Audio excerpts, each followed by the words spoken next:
the Senate chamber, obviously. Yes, exactly. When I lived in Australia, I can't remember if their Senate equivalent is appointed or elected. Okay, I'm not too sure on Their that. government's similar to yours. Yes, yes. Ours is to yours. Yes. So I invite everyone to come up to the railing here, get a look at our Senate chamber. As you can see, it's under a little bit of rehabilitation right now.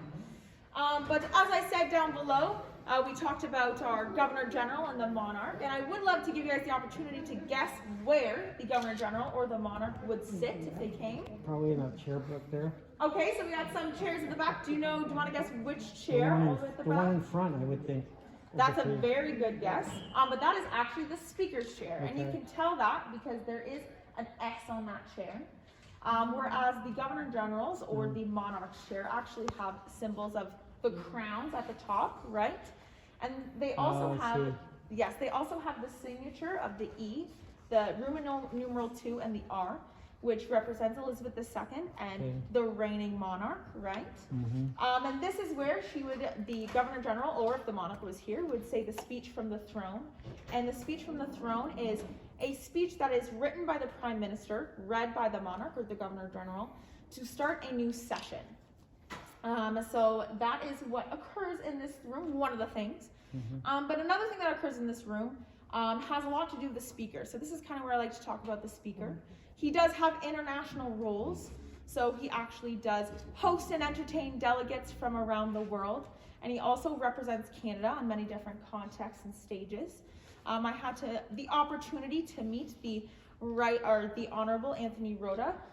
He is the Speaker of the House of Commons, and he explained to us that he was able to host and entertain many delegates, as well as travel to England himself and meet the Queen. I was a little jealous, I'm not gonna lie. But the speakers of the chambers also have a lot of responsibility in the chamber to ensure that the senators and the members of parliament respect the traditions and the rules of the chamber.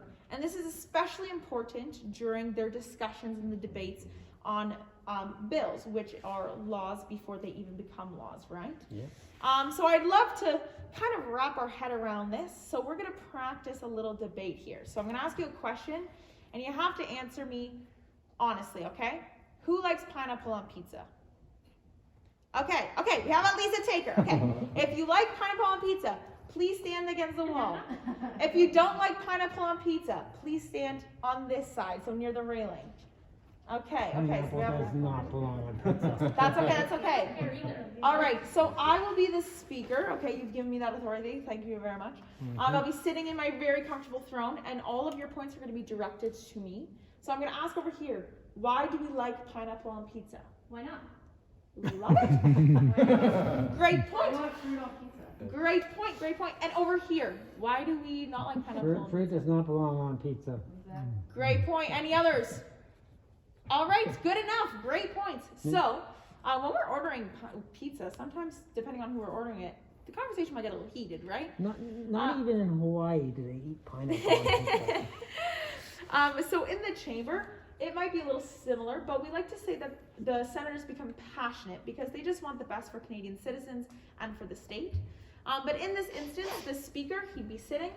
All he would have to do is rise.